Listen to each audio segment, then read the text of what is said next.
Welcome to the 10th webinar in a continuing series linking Army Nurse Corps officers past and present in concert with ANCA's mission to preserve the past, capitalize on the present, and embrace the future.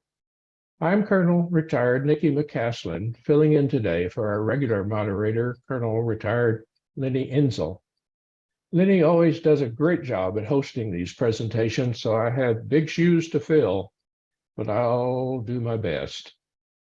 And Lenny, if you're watching, please, I'm not implying you have big feet. But I digress.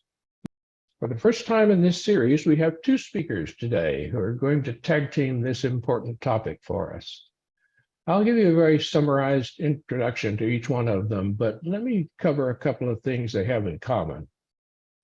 They are both exemplars of today's Army nurse with the highest qualifications in military education and training, nursing higher education, and professional nursing credentials. As you could probably tell by looking at their photos in uniform on the registration page and in our Facebook posting, for me to cover all their awards and decorations would take much of the hour. So just let me say that within the range between Army Achievement Medal up to and including the Legion of Merit, I counted up 25 medals between them. Let no one doubt the dedication, commitment, and accomplishments of these two officers, who it is my privilege to introduce today as our speakers. Taking them alphabetically, Colonel Nancy Parson currently serves as the Army Nurse Corps Branch Specific Proponent Officer, or CBSPO, CISPO, at the Medical Center of Excellence here at Joint Base San Antonio, Fort Sam Houston. She has a BSN from Eastern Kentucky University, MSN from Old Dominion University, and a Master's in Strategic Studies from the Army War College. She maintains national board certification as a maternal newborn nurse and holds the Army Surgeon General's A proficiency designator. She has served in a wide variety of leadership positions, including, most recently, commander of Weed Army Community Hospital, Fort Irwin, California. Before that, Chief Army Nurse Corps Branch at Human Resources Command, Director of Patient Care Integration and Chief Women's Health Service Line at OTSG, Commander, 2nd Medical Recruiting Battalion, and has had the entire range of clinical nursing assignments and the full complement of military training and education.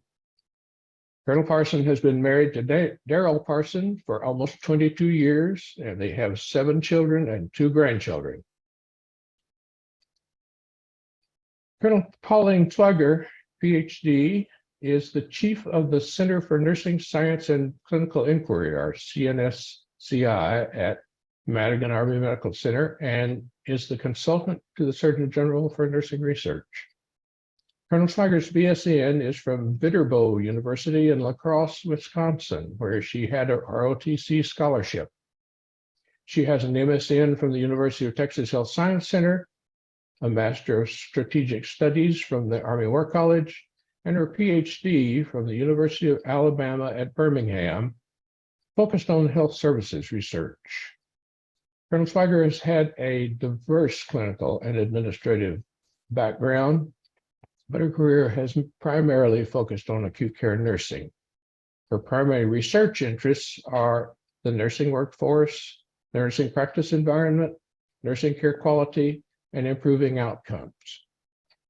Her military education, like Colonel Parsons, is pretty comprehensive, up to and including War College, where she was a distinguished graduate.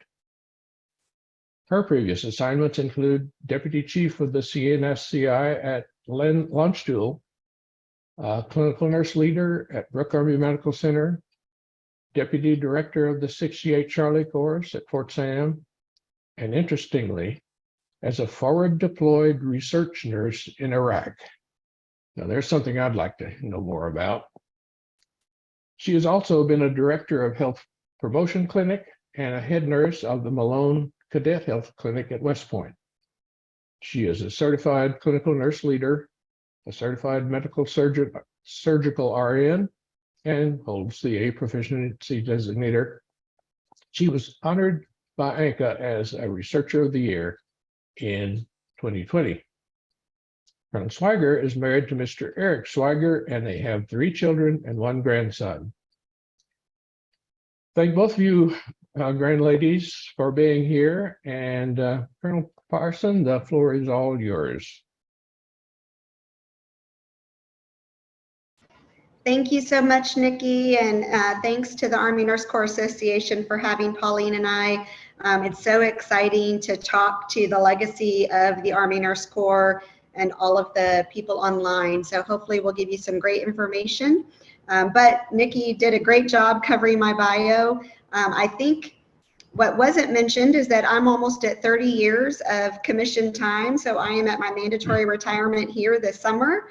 And so I'll have just a few more months, and then I will be joining all of you all who are retirees already. And so I look forward to that. And so I'll see if Pauline has anything further she'd like to add.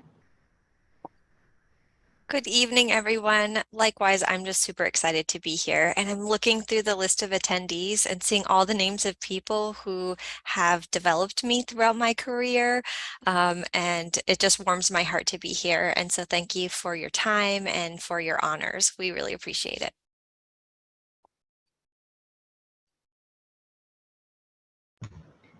All right, Nikki, I guess we're ready for the slides.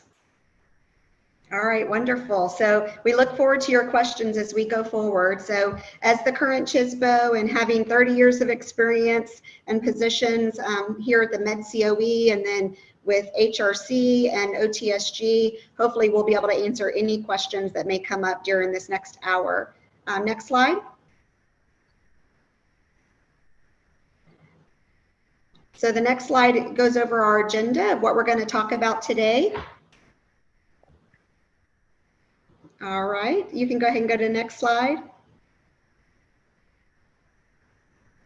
All right, so Colonel Hope Williamson-Yance is our interim Corps Chief. We are waiting for the next Army Nurse Corps Chief to be announced. The Brigadier General Board met back in October of 2022, but we are still waiting on that announcement. And so Hope was our Deputy Corps Chief, and it currently is dual-hatted as our Deputy Corps Chief and our Interim Corps Chief, and doing an amazing job in continuing to move the Corps forward until that new person is announced. So you can see our Army Nurse Corps priorities. These were initially established by Brigadier General Davis when he was our Corps Chief, and Colonel Williamson-Yance decided not to change these at this time. We will wait until the next Corps Chief arrives to see if they want to make any changes. But the areas highlighted in red is really what our focus is within the Army Nurse Corps: recruiting, retaining, readiness, and leader development. Next slide. So one thing that some of you may not be aware of, it's been very interesting as we've been getting prepared for this and finding out that some people that are part of ANCA and dial in for these have been out of the Army longer than I have been in. And so there's a lot of changes that have occurred over the last even 5 years, much less the last 30 years. So the Clinical Nurse Transition Program, this was started back around 2012. And this is a program where all of our brand new nurses, like those coming out of ROTC, people who have less than 6 to 12 months of nursing experience, go through the Clinical Nurse Transition Program. And so it is at one of our medical centers. And so you can see those medical centers. Fort Belvoir Community Hospital is on there as well, but it's our larger facilities. And so all of our nurses go through this program, and it's a total of 840 patient care hours that they receive just in phase 1 alone. So in phase 1, they have a lot of supervision, direct one-to-one supervision with a preceptor. They go through skill building, clinical judgment. What we're finding is that different nursing schools are teaching our nurses different things. And so at times we have nurses that are joining the Army Nurse Corps who have not had an opportunity to even start an IV during clinicals in their BSN program. And so this Clinical Nurse Transition Program allows us to ensure that all of our new nurses are competent and able to work independently once they finish this entire program. Pauline, would you like to add anything about CNTP? Just that it's also our opportunity to get our nurses excited about influencing change in the organization. So they get to, sort of at the culminating event of their time in CNTP, they start an evidence-based practice project and start to review the literature. And a lot of our CNSCIs help that with through the CNSs. And it's really fun to watch that spirit of inquiry come alive in these young folks. They have way more education on EBP than most of us got when we went to school. And I think it's a really awesome opportunity to light the fire in these young folks. Over. No, definitely. Last week, I was able to brief the CNTP directors, and the directors at each of these sites are a civilian employee, and then they have a deputy who is a military person. And so that civilian creates that continuity as our military PCS every 2 to 3 years, sometimes 3 to 4 years. But the civilians are, I told them, they are one of the most important people we have within the Army Nurse Corps family, because they are the first person that young nurse is going to see, and to really get them excited about everything that's possible within the Nurse Corps. And Lana just typed in the chat box too. She mentions that they get exposed to those specialty AOCs. So they get to go around to different areas within the facility, and it helps them already start to think about where they might want to specialize, or shows them all of the opportunities in the military, which is also great. Definitely. All right, next slide, Nikki.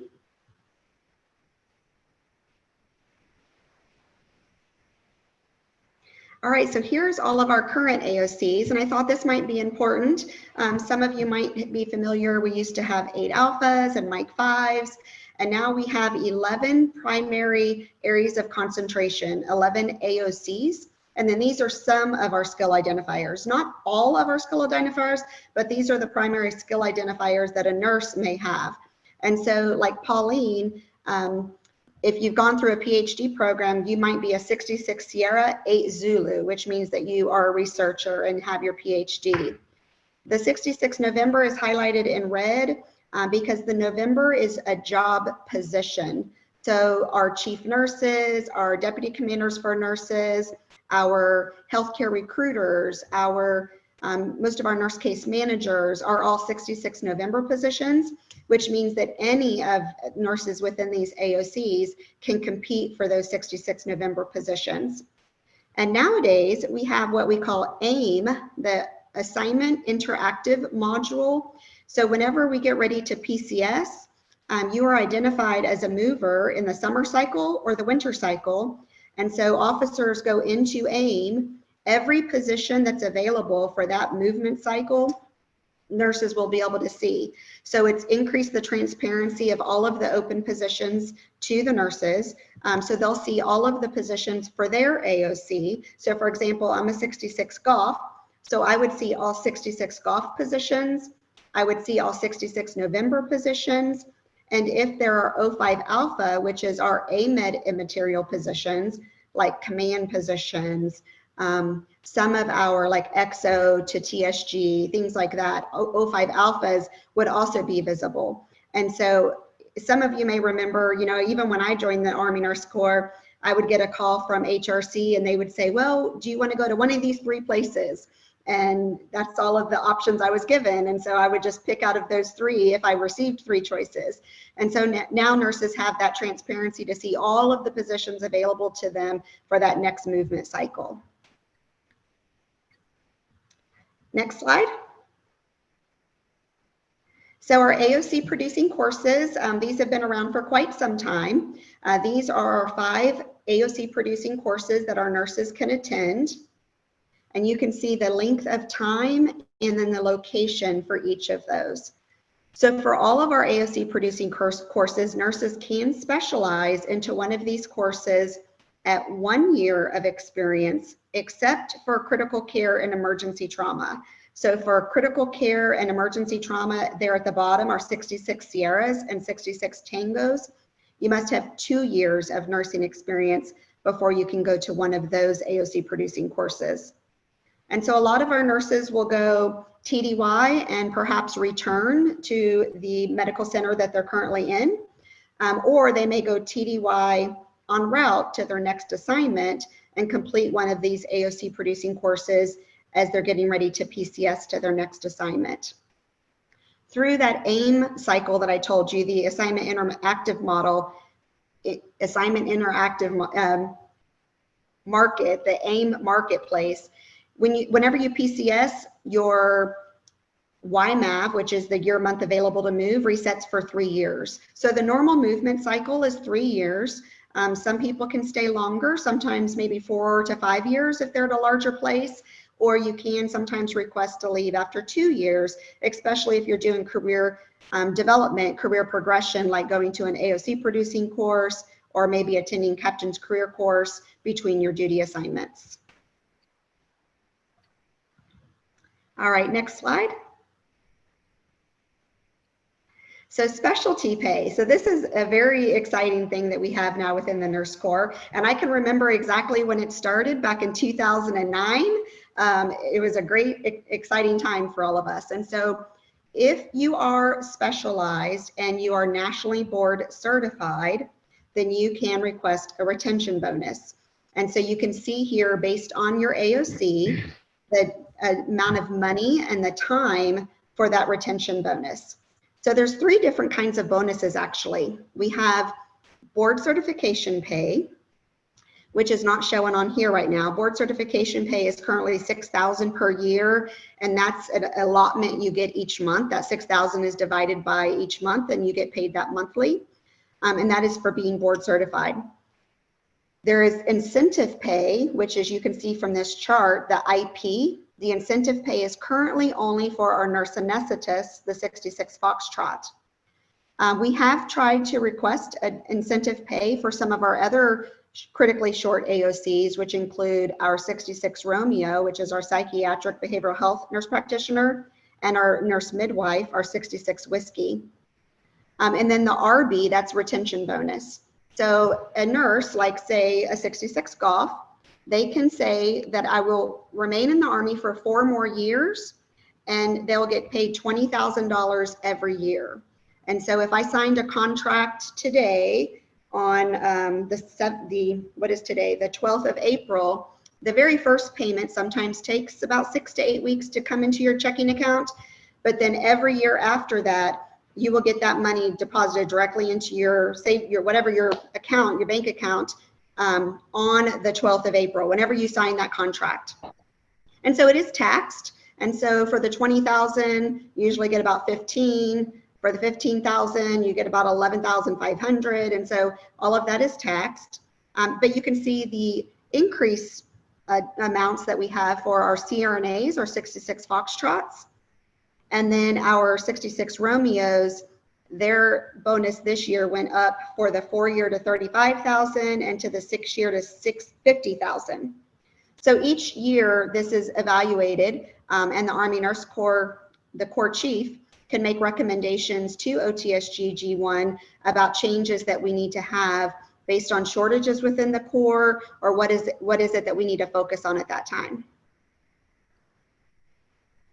Pauline? Or before we move on to the next slide, there are a couple of questions that I just thought I'd throw at you since you were on these topics. So the first question is about acute care nurse practitioners and wondering how they're being utilized. And so I know that you have a lot of information to share with that. And the other one is asking about the joint training that we saw in the previous slide between 66 Sierras and 66 Tangos, and wondering if critical care always work in critical care, or can they also be utilized in the ER or vice versa because of that training? Okay, so for the 66 Sierra and Tango course, the didactic portion of their training is together, and then the clinical portion is split. They spend time in the ER or they spend time in the ICU, depending on if they're going to be a Sierra or a Tango. We have had questions to see if that could be merged, if the Sierra and Tango could be merged into one AOC. We have consultants, Surgeon General consultants, identified for every one of our AOCs. And so the 66 Sierra and the 66 Tango consultant actually brought this forward about looking at what could be a future of these 2 AOCs combining into one. So we are still looking at that, but at this point in time, They are separate. And so if you are 66 Sierra, your time would be spent in a critical care environment versus the 66 Tango, who will spend time in the emergency room. Where it kind of blurs a little bit is sometimes in our operational units. At our role 1 through role 3, sometimes a Sierra or Tango, either one could fill a position, is what we see sometimes in our operational units. And so that's why the consultants are just thinking outside the box and what we might need in the future when we look at a large scale combat operation. And so that's something that the Nurse Corps and the Army Medical Department as a whole is really looking at right now, is what is the future going to be if we have a large scale combat operation. LISCO is what we call it. So it's not going to be like the war that we've had for the last 10 to 15 years in Iraq or Afghanistan. We're thinking of a future war, maybe something like World War II.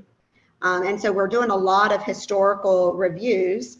I know the MedCOE, the Medical Center of Excellence historian, is always giving us briefs about historical wars and healthcare back in World War II, because we envision that that's what it could be if we went to war with one of our near peers.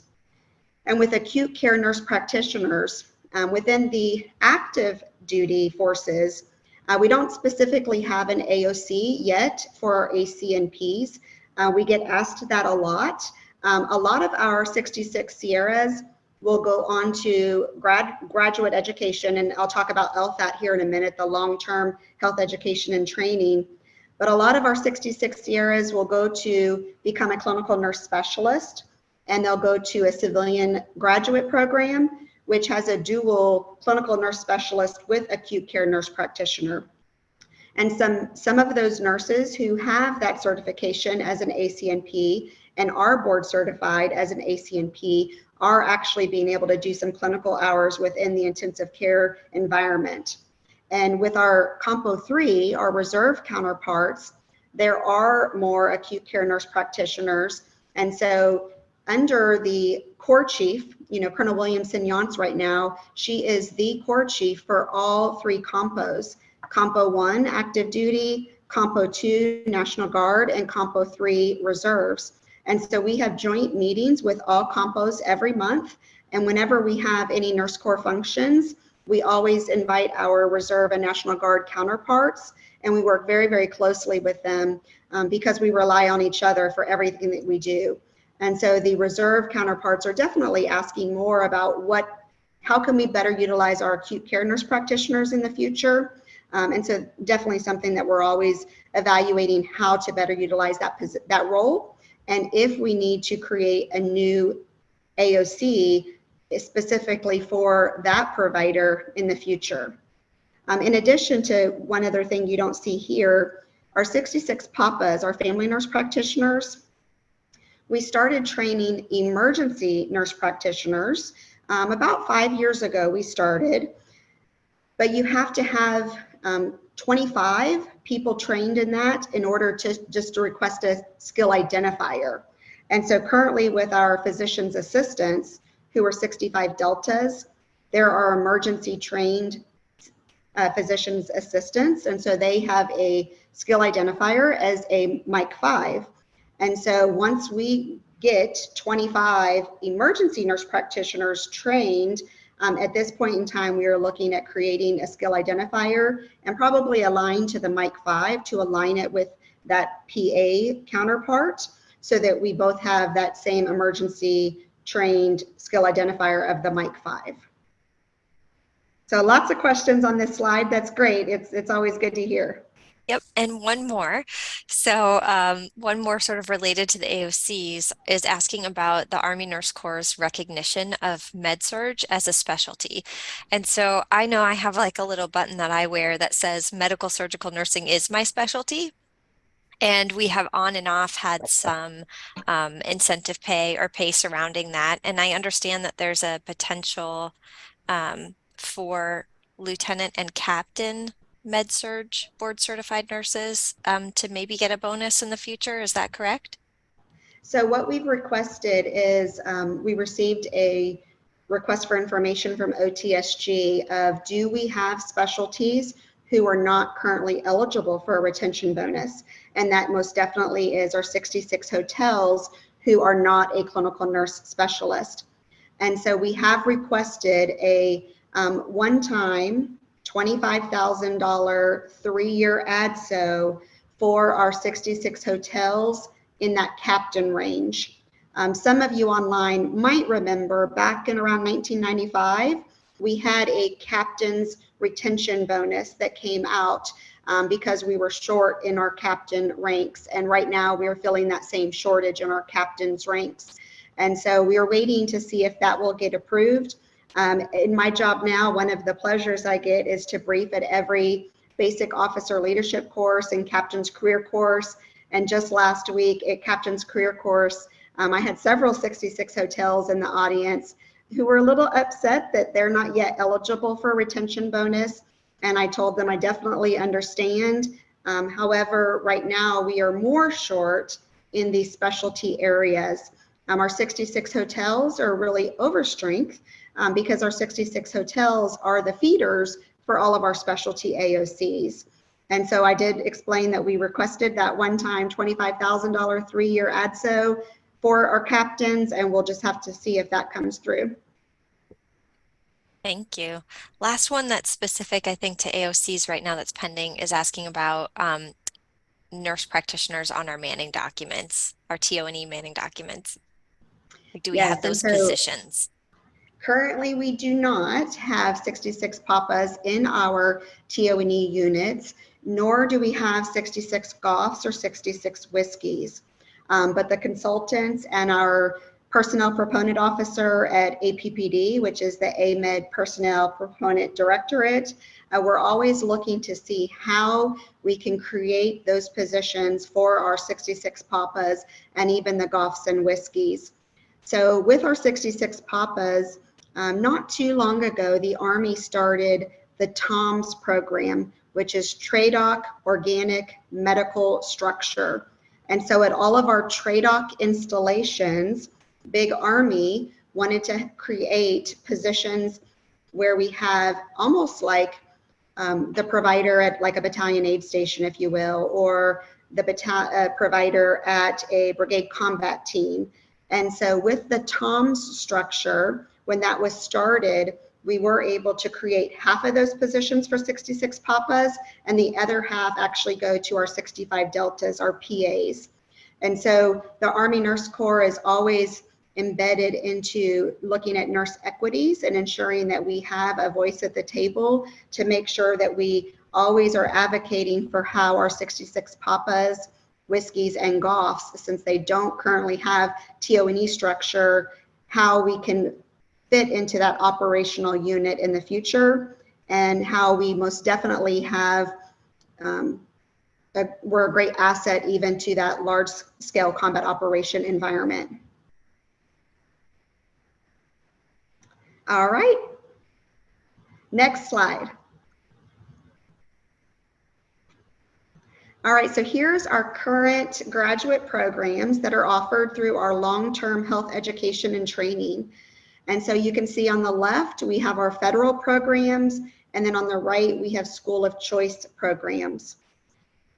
And so the consultants are intimately involved with our graduate programs, and each year the consultants and our personnel proponent officer at the APPD, the AMED Personnel Proponent Directorate, and the CHSBO all vote on the number of seats that we have for each of these programs. So for example, if you look at our 66 papas, because we have our program at Uniformed Services University, and that is USU's, USU. So you probably always heard it as USU's, the Uniformed Services University of Health Sciences. And just in the last few years, they've dropped off the HS, but it's still the same thing. So USU is USU's. You can hear it both ways. But we have our 66 PAPA program there, our Family Nurse Practitioner program at USU. And so we want to make sure that we fill up all of our seats at our federal funded programs. And so currently we have not filled 100% of our seats for our 66 papas. So all of our nurses that want to become a family nurse practitioner will go to USU. And one of the things you might identify on here is that almost all of our programs now are a doctorate of nursing practice. And we changed over to a DNP about 5 years ago. We still have a few master's programs. You can see our master's in clinical informatics, our MS in healthcare administration, our Baylor program here in San Antonio. And then we also have the master's in public health, although that one may go away in the future because all of our nurses are applying for the DNP versus that master's program. So I'll give you just a minute to look at this. And of course, Pauline is our nurse scientist consultant. And so she reviews every packet for nurses who want to become a nurse scientist. And so we have a program at USU, but then we also have our programs within our school of choice. We even have that BSN to PhD that you can see at the bottom right. Yes, Pauline? and thank you. And I wanted to point that out because it's really exciting that we're able to offer that. Often our nurse scientists were getting educated so late in their careers that by the time they finished their ADSO, they were already out the door. And the BSN to PhD program gives us an opportunity to bring them in earlier, which is really awesome. The other thing that's a little bit different about, like, for example, the nurse practitioner program where you would fill up USU first before you go over to school of choice, for the nurse scientist program, every slot that we have is a school of choice program, but USU is one of the schools of choice that students can pick. For those of you out there who are familiar with their program, selecting your mentor for your PhD program with alignment with their program of research and also the resources at the school that can support the kind of research that you want to do is vital for success in that program. And that's why we don't dictate that specifically for the PhD program. We also have a new capability that just is emerging this year, which is really exciting. And so you see towards the bottom right there in the School of Choice programs, the Nursing Education Doctorate. And that's new for us. Traditionally, this program is often geared towards higher education. So it's for educators who are out there who have maybe want to become a superintendent of a school. And so when folks in the military in particular are seeking this education, we really push them towards universities that offer curriculum development or program evaluation, because the capability that we're looking for are folks who can go out there to say, hey, are our training programs as effective as possible? Are they effective at all? How long are they retaining those skills for? What could we do better with adult education? How can we better develop our curriculum? And so that's the skill set that we're asking them to take on versus the skill set of being an educator specifically or being a superintendent of like a K through 12 kind of school district. So it's a little bit different what we're gearing them towards. I see a chat box question. So are you still taking PMH and P folks who hold a master's degree? Yes, and so psych mental health nurse practitioners, yes, we definitely do. And here in a few, I'm going to talk about our recruiting mission and show you what we're recruiting. But yes, you can have, as long as you have an advanced degree and you are board certified in that specialty, you are able to come into the Army Nurse Corps in that way. So for our graduate programs, all our nurses are still required to take the GRE. And so the minimum GPA is a 3.0 and the minimum GRE is a 300 with a 3.5 in writing. If you are wanting to be a PhD, then it's a minimum of a 4.0 writing. And then for our nurse anesthesia programs, you have to have a 3.0 in science. And so all of the, you can request waivers for GPA or GRE, just not usually both, but any waivers come through my office, and then I talk with all of the consultants before I make decisions, and then the packet goes to the consultants as well for their feedback. And so we highly encourage nurses to go through our graduate programs. Since most of our programs are a DNP, it's a 3-year program, And then your active duty service obligation, your ADSO, would then be 5 years. And so if nurses go to LTHAT at around, anywhere from, you can request 5 to 13 years is kind of the norm, but first lieutenants can request a time and service waiver. And I did see some first lieutenant packets this last year. But a lot of our nurses will request to go to grad school when they're a captain. So sometimes around 6 to 8 years. And so if you think about it, if you go to LTHAT, let's say at your 8-year mark, you graduate at your 11-year mark, and then your ADSO takes you to 16 years. And so then in most situations, we're going to be able to keep you to that 20-year retirement, or even maybe a 30-year retirement. And so LTHAT is most definitely a huge retention benefit for us, as well as those retention bonuses that I showed you on a previous slide. Next slide. So this next slide also shows you additional opportunities through LTHAT. So you apply for any of these fellowships through the long-term health education and training. And so we have our fellowship at the Centers for Disease Control for our 66 Bravos, our public health nurses. And then we still have a fellowship at Kaiser Permanente. Our Joint Commission fellowship went away in 22. Joint Commission said that the Nurse Corps was not able to send someone to Chicago directly any longer because the Defense Health Agency has the contract with Joint Commission. And so we rerouted the nurse to the DHA, the Defense Health Agency Clinical Quality Management team up in Falls Church. And so we now have a fellowship up there. We have our fellowships with the Army Nurse Corps office, the Nurse Corps office in the north and in the south.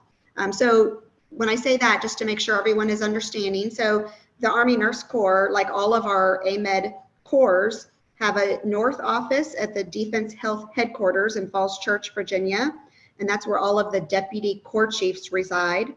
And then the south office is where all of our CHSBOs reside at the Medical Center of Excellence. And so there are sometimes nurse fellows in one or both of those locations. And then this last year, in 2022, we had our very first Army Nurse Corps fellow who went to the Medical CDID, which is the Capability Development Integration Directorate. And so MedCDID is who's looking at the Army of 2030. What do we need to look like if we go to a large-scale combat operation? And so Major Christine Lee was our first fellow there and has done amazing work in really making sure that, again, the Army Nurse Corps has a voice at the table when we look at what do the units need to look like in the future. In addition to our Army Nurse Corps positions, officers are also able to apply for Army broadening programs like the Army Congressional Fellowship to work at the Office of the Congressional Legislative Liaison, OCLL, and then of course Rand Arroyo, if people are familiar with that. We currently have 2 Army Nurse Corps officers working with the Office of Congressional Legislative Liaisons on Capitol Hill and doing amazing work, working with senators there and just really making a difference each and every day. Next slide. So this is our recruiting mission. And so the USAREC, U.S. Army Recruiting Command, has a mission for active duty and reserves. And so you can see all of the different specialties that recruiting is looking for. The student mission, what that means is that we can find a nurse who has graduated with a BSN, and everyone has to have a Bachelor's of Science in Nursing.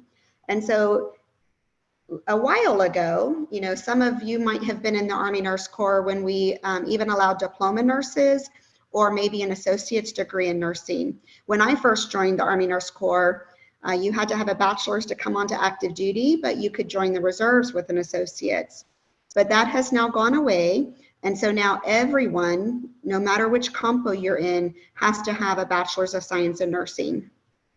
So if you graduate with a BSN, you could assess onto active duty or through the reserves. We have a reserve program for nurse anesthesia as well, and we'll send you directly into school to become a CRNA. And then for the 66 Golf and 66 Sierra, you can be a nurse even with less than 2 years of experience. who wants to go to one of these specialty courses, and we'll bring you on to active duty with a guaranteed course follow-on for one of these specialty courses.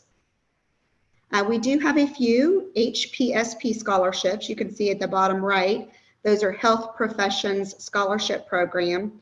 So HPSP is very big for like medical corps, dental corps, to pay for people to go through, of course, medical school, dental school, vet school. But we have 5 HPSP scholarships each year for our providers, our 66 Foxtrot, the Papa, Romeo, and Whiskey. And then nurses still join the Army Nurse Corps through ROTC. We still have our Army Enlisted Commissioning Program, and the Army Enlisted Commissioning Program is AECP.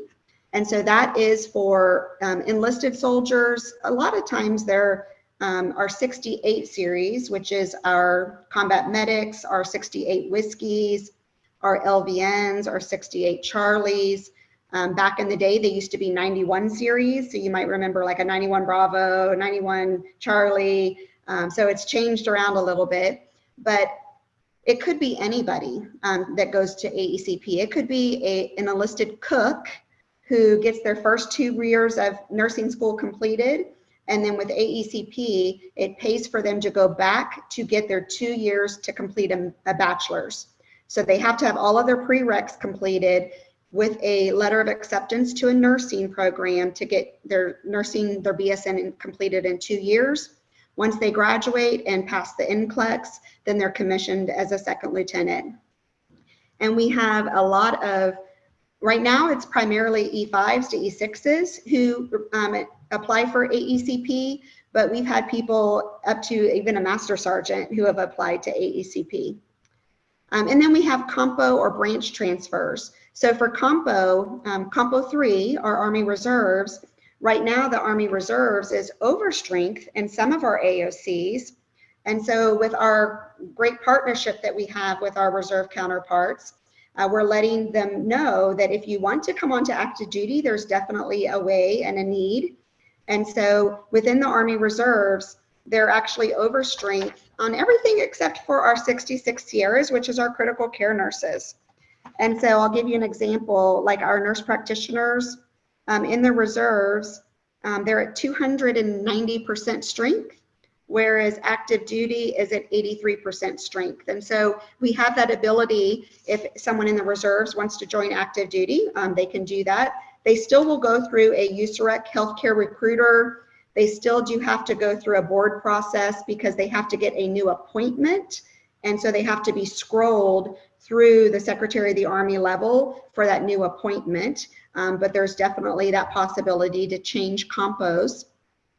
And for branch transfers, at times we might have someone, let's say someone is a logistics officer or a signal officer, and they've completed a BSN on their own, and they can request to transfer into the Army Nurse Corps because they have their BSN.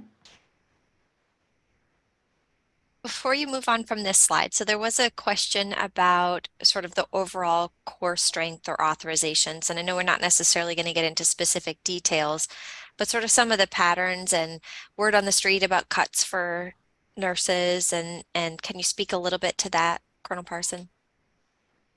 Yes, so you know, the strength of all of our compos changes every day based on people joining and leaving, but overall we are about 89% for active duty and about 140% for National Guard and about 100% for our reserves.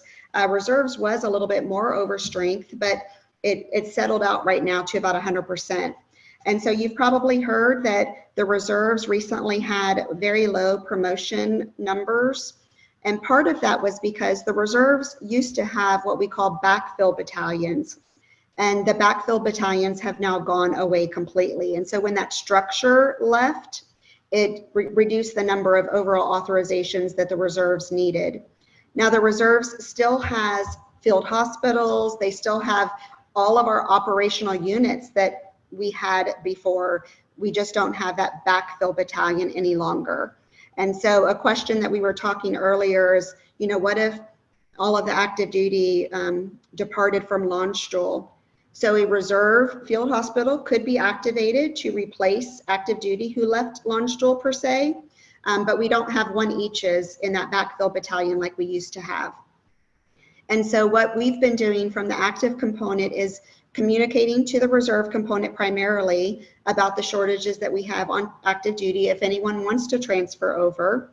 There's also been a lot of communication with primarily our 70 Bravos, our medical service corps officers in the reserves, to even let them go from a special branch into a basic branch. So let's say you're medical service corps, but you want to transfer to chemical corps or logistics or something else. There's been a lot of communication to our reserves about doing that branch transfer within the Compo 3 if people want to remain there. So overall, the total force is what, again, the Corps Chief is responsible for the total force. The total force, we're actually over 100%, but it's because Reserve and National Guard are a little higher and then active duty is a little bit lower. And so we're always trying to balance that. Thank you. The other question specific about reservists is asking about whether those fellowship, the broadening opportunity programs are ever available to reservists. So unfortunately, our long-term health education and training program is only available for active duty and reservists who are active guard and reserve in an AGR position. And so at this point in time, no, but that might be a great question for the future, but LFAT right now is limited to active duty and AGR. Yes, and then another sort of follow-on question to that is support of those seeking degrees in other than the list that you mentioned, and this one specifically is asking about a degree in history. I'm not aware of the ANC specifically supporting, like through a federal program, obtaining a degree in history, but there of course are all those other educational opportunities where you're attending school on your own time that could be supported for something like that. Over. Yes, and so if you're wanting a degree that is not listed on our approved LFAT list, you are able to use tuition assistance, your 9/11 GI Bill. There's other ways to help pay for that, but it would not be a full-time program. But each year, the Army Nurse Corps leadership is always looking at what do we need, and so those specialty training grad programs can change year to year based on what the need is within the Nurse Corps. We look a few years out though. So recently we've just approved academic year 25, which means people starting school in the summer of 2025. And so that's how far out we're looking and approving programs. But we are looking at what programs we might want to add for academic year 26. And also a question about whether the STRAP program is still in existence for graduate students seeking psychiatric mental health nurse practitioner on their own. And also that spurs a thought in my head about some of like, are there any opportunities? There were some sabbatical discussions about like somebody who was doing school on their own, but then needed to step away to complete clinical, for example. I don't know if you can speak to either of those. Over. So I remember a little bit of STRAP from when I was a recruiting commander, but I don't have all of the information on STRAP, but STRAP is a reserve program that we do utilize for our providers. And so when I was in recruiting command, we definitely had a STRAP for our 66 Foxtrots. And I will verify if we have it for our 66 Romeos. But STRAP is a way to help pay for your education and then to join the reserves. So great question on that. And then for the career intermission program is what it's called, what Pauline was just saying. It's called CIP, Career Intermission Program. So the Army did a pilot with this a few years ago. And at first it really wasn't available to AMED officers, but now it's available to anyone who might want to apply in taking a sabbatical. So if you're on active duty, you can request career intermission. For, you know, maybe you have a death in the family or you have a sick family member and you want to spend a year taking care of that family member and not do a compassionate reassignment, but really just take a sabbatical from your active duty life, apply for that time off. And so you can apply for that. And then it's a 2-for-1 payback really. And so some people have said, if I want to take, 6 months off to do XYZ, then I'm going to owe 2-for-1 time when you come back. So it definitely has an ADSOA tied to it, but that's about my knowledge of the CIP at this time. Last unanswered question right now is whether or not the Army Nurse Corps is considering a historian position, permanent historian. That has not come up recently, but I'm going to write that down because I know we used to have a nurse assigned as our historian, and we do not at this time. So that's a great point to bring up. And so, Pauline, I think I'm going to go through a few of the slides because I know we're running out of time. And so please continue to write your notes in the chat, but we'll get to some of the questions here in just a minute. So let's go ahead and go to the next slide.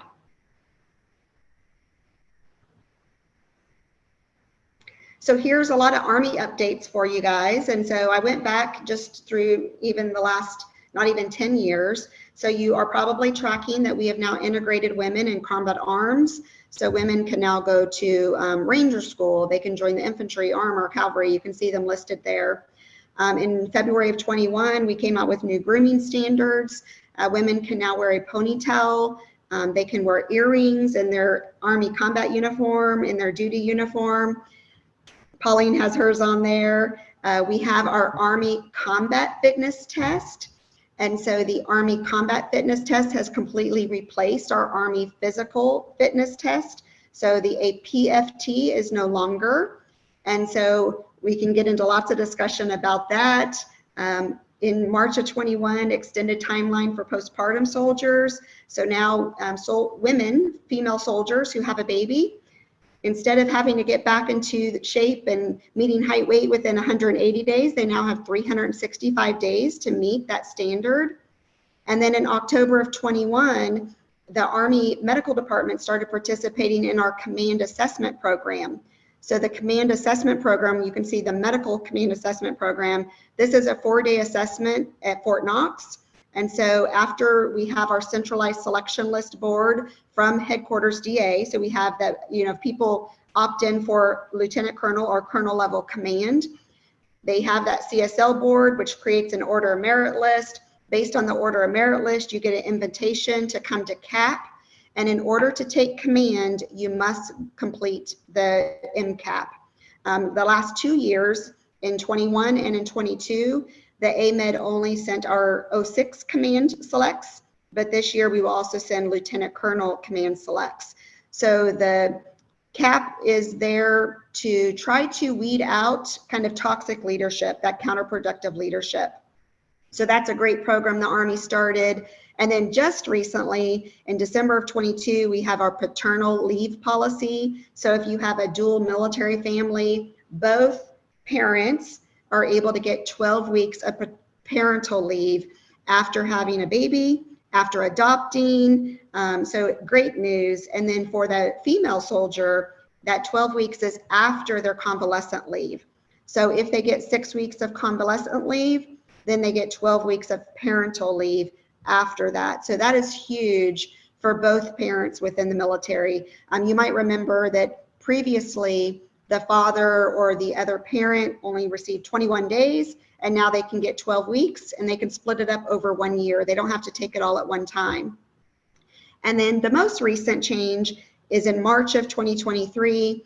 If a soldier scores 540 or more on that Army Combat Fitness Test, they have to score at least 80 points in every event. There's 6 events on this new test. They are exempt from a body fat assessment. They still get a height weight, but if they are over the table and allowances for height weight, they do not get taped. And so that's a great thing too. Next slide. Army installation changes. I'm not going to spend a lot of time on this. You'll get the slides and you'll be able to ponder over this, but we have lots of our Army installations whose names are changing. And so the Army is really pushing towards diversity, equity, and inclusion, DEI. I know you hear it in the civilian communities, but the Army is definitely moving forward on that. And some of our historic name changes were named after people maybe from the Civil War and not necessarily the person that we want our posts to be, our installations to be named after. So a lot of name changes. I have to write them down, and I know I'm still going to call Fort Hood for a minute until I get used to Fort Cavazos. And so lots of changes for us. Okay, next slide. MedCom transition. You guys are probably hearing some of the changes within the Defense Health Agency, and we have a little bit more on the next slide for that. But just in general, a Med Center and School is now called the Medical Center of Excellence, and we are aligned under TRADOC. MedCDID falls under Army Futures Command. A lot of our logistics within AMED now fall under Army Materiel Command. And so we are supporting those Army components across the entire MedCom. We still have a MedCom, and under the MedCom, we have our regional health commands that have been changed to medical readiness commands. So before they changed, we were regional health command Atlantic, Pacific, Central, and Europe. And now you can see we still have 4, but they're MRC East, MRC West, Pacific, and Europe. Our warrior transition units are now called Army Recovery Care Programs, or Soldier Recovery Units. Instead of WTUs, WTBs, they're called SRU, Soldier Recovery Units. Next slide. So with DHA, this started way back with NDA 2017, FY17 for the Military Health Service to implement healthcare reform. You can see some of the things here. I've highlighted our MHS Genesis is our new electronic health record. And so we are now live with MHS Genesis all the way through from the west to the east. Fort Belvoir and Walter Reed were the most recent ones to go live in March of 23. And then Landstuhl will go live this fall. And then we'll complete Japan and all of those as well. And so with MHS Genesis, all of the services have the exact same health record. So Army, Navy, and Air Force. So great benefits to that. Also with the Defense Health Agency, all of our healthcare policies will be merging into a DHA policy. So we've had lots of DHA policies already, and even more to come. We have joint meetings with Army, Navy, Air Force, and DHA. And so a lot of communication and integration as we continue with this transition.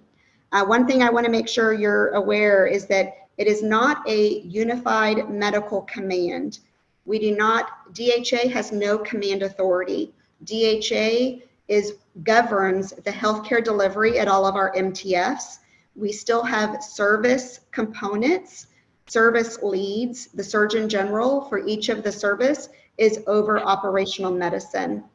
So the Surgeon General still maintains that authority to man, equip, and train.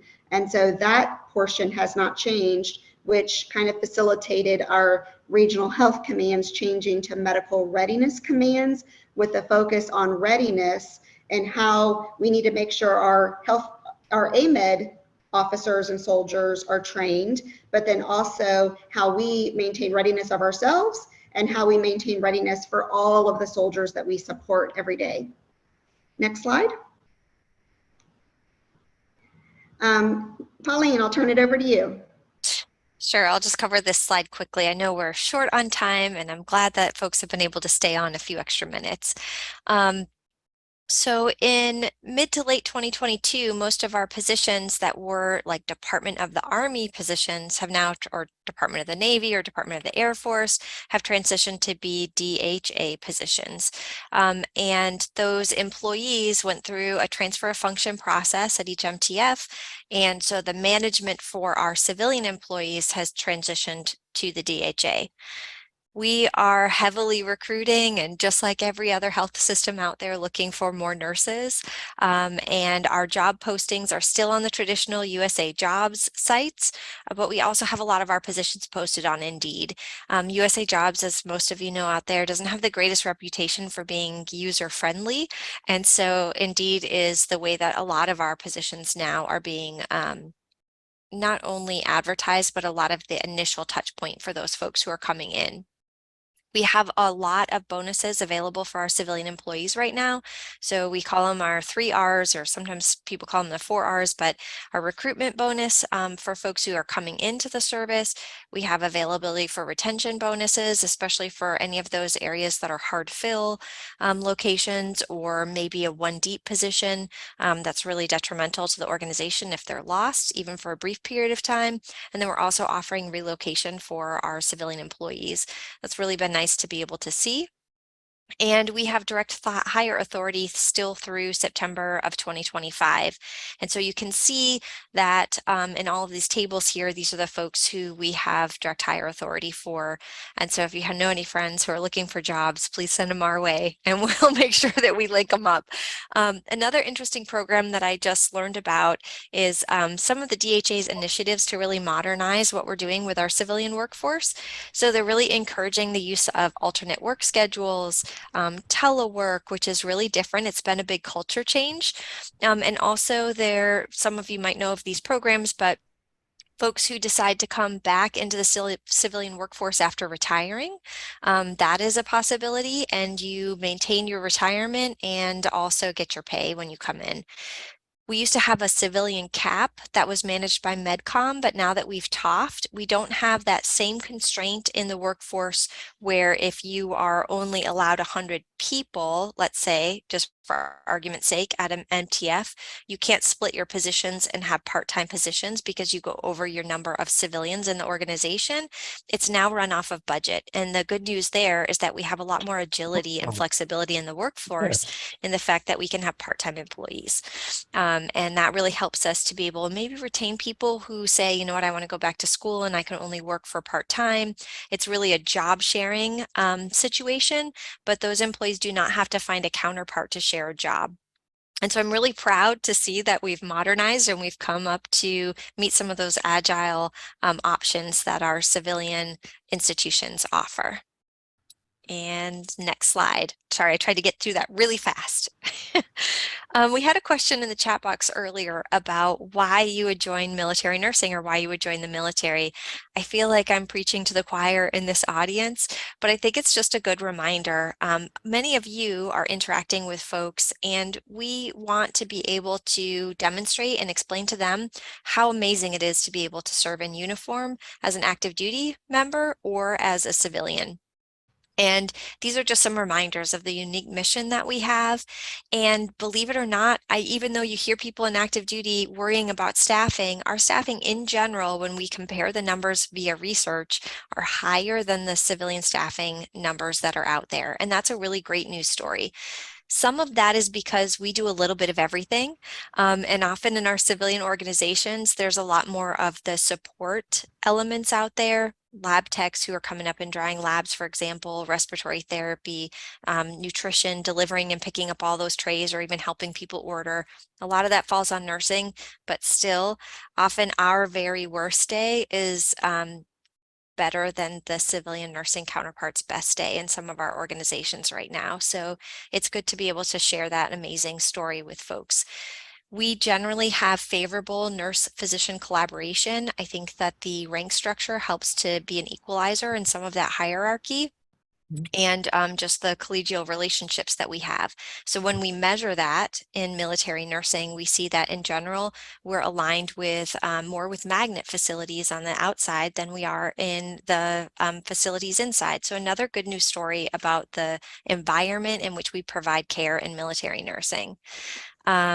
We're working really hard to support staff wellness. You saw that focus on people in the very first slide that we shared about Colonel Williamson-Younce's priorities.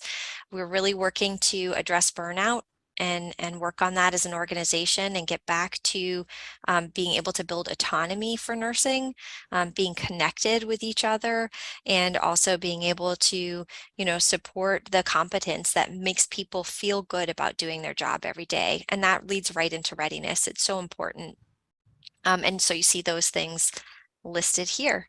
So help us spread the message. And if you have folks out there who are looking to come back into the workforce in the military, students at your universities, civilian counterparts looking to transition to a new job, please send them our way.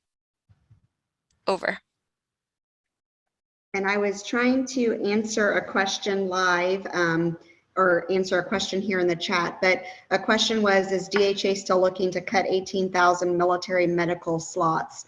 And so I think it's quicker for me to answer real quick. And so that reduction actually came from Health Affairs. It was originally about 17,000 between Army, Navy, and Air Force. And then during COVID, all of the reductions were put on hold.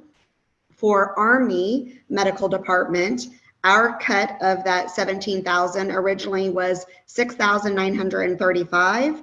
And after COVID, now we are looking at 2,948. And so the number drastically went down. But the reason for the medical decrement was because all of the services wanted to create more warfighter type units. And so within the Army, you know, the Army has a certain number of soldiers across the entire force that they can have. And so if they want to create more brigade combat teams, those numbers to create BCTs has to come from somewhere. And so that kind of brought forward why those reductions were going to take place. I think COVID really helped the Army Medical Department as a whole. It really showed the value and how important the healthcare teams are, nursing, everybody across the board, how all of our compos and all of our Army Nurse Corps AMED assets really help the service as a whole. So COVID, I think, really did help, even though a lot of, we're feeling the burnout from a lot of our nurses because of that. But our reductions most definitely have decreased. And within that 2948 for Army Nurse Corps, it is about 230. So right now we're still looking to see if those reductions will happen and when they will happen. But right now we have not actively cut any positions within the Nurse Corps because of that. So hopefully that answered all of your questions. And then we had a question or a comment that said, you know, we should give an update like this every year so that all of our ANCA family members and team members can get the updates from what's going on currently to be able to provide that help, because you all in your jobs, you know, whether you're a civilian professor, you're working within healthcare, anything that you do, you can help spread the word about what we can offer within the Army Nurse Corps, all of the great benefits, assignments that you can have as an Army Nurse Corps officer, or even our civilian healthcare positions and vacancies that we have in that realm as well. So I think I'll see if Pauline has a few last comments, because I know we're already over time, but thank you all so much. Just thank you all for being here. And even Colonel Williamson-Younts is on with us tonight. So it's just really amazing. We appreciate your support and being here to listen to us tonight. All right, Nikki, I'll turn it back over to you for any closing remarks you have. Thank you. Thank you both for an amazing presentation. For someone who retired in 1988, this sounds like a different Army for sure. And I'm happy to know that we're keeping up with the times and advancing steadily towards excellence. I'd like to invite Colonel Karen Gausman, I believe she's here and about to unmute her mic, to speak with us for a moment. I want to begin by saying thank you to our esteemed colleagues for their presentation. I have an Army Nurse Corps coin for each of you. I will put it in the mail because I am grateful for this presentation, because I too joined Colonel Hope Williamson-Younts in her belief that Army nurses are the best recruiters for future Army nurses. You gave us valuable information and insight into what's occurring, but what is the potential for Army nurses. And I challenge everybody that's on the call to talk to at least one future nurse and introduce them to what Army nursing can offer them, and hopefully instill in them a passion for Army nursing, that based on what I heard from you today. I wish you well in your retirement, Colonel Parsons. I'm excited that Colonel Swiger's not quite close enough for retirement, that she is still going to be able to support our mission. And am grateful to Colonel Hope Williamson-Younts that she is such an advocate of the Army Nurse Corps Association. and that we can continue to collaborate on behalf of Army nursing. I do want to remind everybody on the call that I sent out a message today on the welcome home ceremony for our Vietnam veteran colleagues. If you are in the DC area, I would invite you to join us between 11 and 13 May at the National Mall to welcome our Vietnam veteran colleagues home. Nikki, thank you for hosting this event and appreciate your support. I'm out. Thank you all for participating in this and sticking with us a little over time. I think it was well worth it, no question about that. Just a reminder about the survey. When you log off, you'll get that 3-question survey, and we hope you'll give us your input. The recording for ANCA members will be available on eanca.org next week, as soon as I can get to it. It'll be easy to join. If you're not a member, just go to e-anca.org and click on the Join ANCA tab at the top of the screen. It'll give you some, let you know whether you're eligible, and if you are, there's the application. The next webinar will be in 2 or 3 months. We'll be putting it out there so you can see it and let you know when it's going to be, and we hope it's every bit as successful as this one is. Good evening to all, and have a great tomorrow out here.